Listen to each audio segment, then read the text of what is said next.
Welcome back. అప్పులపై TDP తప్పుడు ప్రచారం బట్టబయలైంది. 2,61,683 కోట్లు మాత్రమే వైఎస్ జగన్ హయాంలో అప్పు చేసినట్టుగా వైఎస్ఆర్సీపీ ఎమ్మెల్యేల ప్రశ్నకు ఆర్థిక మంత్రి పయ్యావుల కేశవ్ లిఖితపూర్వక సమాధానమిచ్చారు.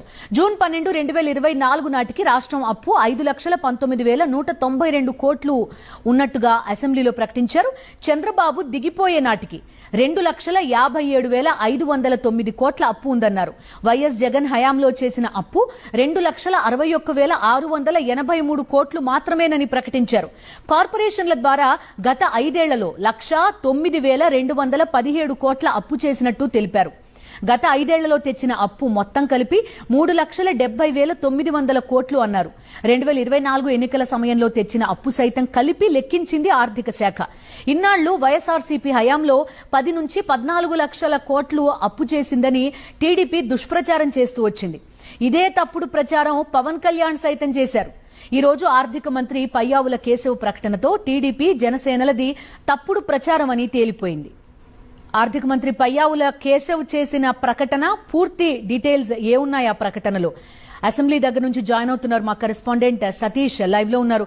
సతీష్, చెప్పండి. చాలా రోజులుగా దుష్ప్రచారం చేస్తూ వచ్చిన పరిస్థితి చూసాం. పలు సందర్భాల్లో ఇలాంటి ప్రకటనలే వచ్చిన, అంటే జనం ఎవరు ఏం చెప్పినా వింటారు, కళ్ళు మూసుకుపోయి ఉంటారనే ఒక భావనలో ఉన్న పొలిటికల్ స్పీచ్ వేరు, అసెంబ్లీలో జరుగుతున్నది వేరు కనిపిస్తోంది ఇక్కడ మనకి. ఖచ్చితంగా బిందు, ఈ రోజు అదే విషయం బట్టబయలైంది. ఏదైతే ఎన్నికల సమయం దగ్గర నుండి కూడా ఎన్నికల ముందు సాక్షాత్తు ఇప్పటి ముఖ్యమంత్రి చంద్రబాబు, ఉప ముఖ్యమంత్రి పవన్ కళ్యాణ్, అదేవిధంగా మంత్రి నారా లోకేష్ తో పాటు ఎల్లో మీడియా చేసినటువంటి ప్రచారం కూడా ఒకటే. సాక్షాత్తు తెలుగుదేశం పార్టీ మేనిఫెస్టోలో కూడా చెప్పింది 13 లక్షల కోట్ల అప్పు, 14 లక్షల కోట్ల అప్పులు, 10 లక్షల కోట్ల అప్పులు అంటూ ఇష్టానుసారమైనటువంటి లెక్కలు చెప్తూ ప్రజల్ని మబ్బు పెట్టేటువంటి ప్రయత్నం చేశారు. ఇప్పుడు సాక్షాత్తు ఆ ముఖ్యమంత్రి చంద్రబాబు నేతృత్వంలో ప్రభుత్వం ఈరోజు అసెంబ్లీకి లిఖితపూర్వకంగా ఒక సమాధానం ఇచ్చింది. వైఎస్ఆర్ కాంగ్రెస్ పార్టీకి సంబంధించినటువంటి శాసనసభ్యులు ఆ బూచేపల్లి శివప్రసాద్ రెడ్డి, అదేవిధంగా ఆ తాటిపర్తి చంద్రశేఖర్, విశ్వేశ్వరరాజు ముగ్గురు శాసనసభ్యులు వేసినటువంటి ప్రశ్నకు సమాధానాన్ని ఇచ్చింది.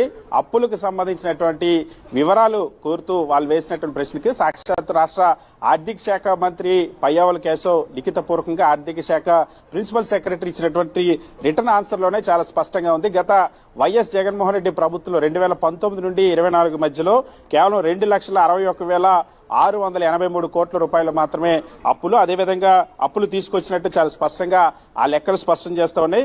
జూన్ 12, 2024 అంటే చంద్రబాబు నాయుడు ముఖ్యమంత్రిగా ప్రమాణ స్వీకారం చేసినటువంటి రోజు అది. ఆ రోజుకి ఈ రాష్ట్రంలో జరిగినటువంటి అప్పుల లెక్క